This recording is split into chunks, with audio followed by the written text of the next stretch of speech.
Viral ngayon sa social media ang tweet ng isang pukipay sa X, kung saan makikita ang isang clip sa isang TikTok account ang isang paalala sa noontime show na It's Showtime na nagbabawal na ipromote ang isang kapamilya primetime series.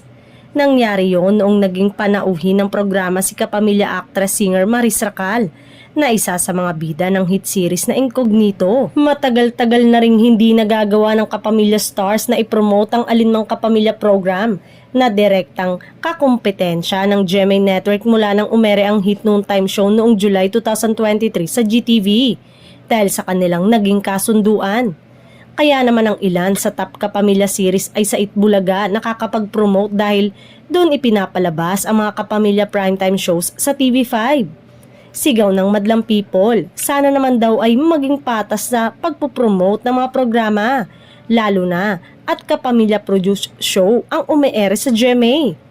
May mga netizen din na nagtaka rin kung bakit hindi pa rin pwedeng mag-promote ng kapamilya shows.